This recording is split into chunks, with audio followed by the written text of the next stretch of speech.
भवति समस्त देवतानां अनुकूल प्रासिद्धतम् अस्मिन् हेतस्य इनारगादि समस्त परिवार देवतानां परिपूर्ण अनुकूल प्राप्तिफल सिद्धतम् समस्त 33 कोटि देवतानां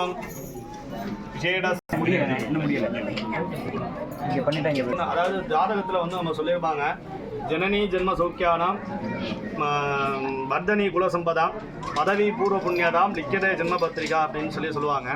அந்த ஸ்லோகத்தினுடைய வாக்கியம் வந்து இன்னாருக்கு இன்ன உறவாக இந்த பூலோகத்திலே இன்ப துன்பங்களை சரிசமமாக அனுபவித்து இந்த உயிர்கள் வந்து அவங்களுடைய பிறப்பு விறப்பு விவரங்கள் எல்லாமே இந்த பத்திரிகையிலே ஜென்ம பத்திரிகையிலே குறிப்பிடுகிறது அப்படிங்கிறது தான் அந்த ஸ்லோகத்தோட வாக்கியம்.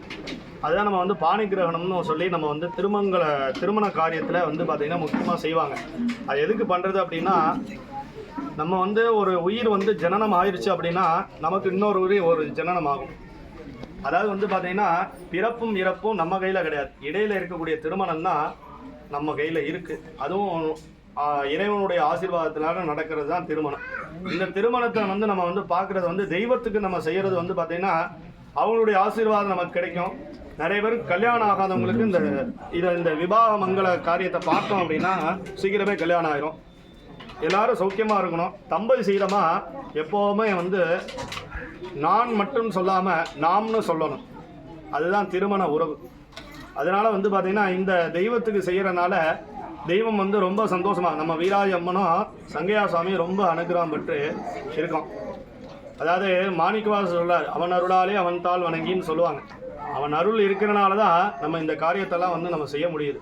சங்கையா சுவாமியுடைய அனுகிரகம் நமக்கு எல்லாமே இருக்குது. அப்படிங்கிறனால தான் இந்த திருக்கல்யாணத்தை வந்து நம்ம வந்து செய்கிறோம். அப்போ எப்பேற்பட்ட பாக்கியத்தை வந்து நம்ம சங்கையா சுவாமி நமக்கு கொடுத்துருக்காரு.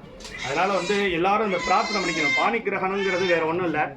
இந்த உயிர் வந்து பார்த்திங்கன்னா இவங்க கையில் வந்து நம்ம வந்து பிடிச்சி கொடுக்குறோம். என்ன அப்படின்னா, இனிமேல் அப்பா அம்மாவுக்கு அடுத்து வந்து பார்த்திங்கன்னா மனைவிங்கிற ஒரு விஷயங்கள் வந்துட்டாங்க அப்படின்னா கணவன் தான் எல்லாமே அப்படிங்கிறது ஒரு இந்து தர்மத்தில் ஒரு புகழாகும். அந்த மாதிரி ஒரு உறவை சொல்கிறது தான் இந்த ஸ்லோகம் பாணி கிரகணம்னு சொல்லுவாங்க.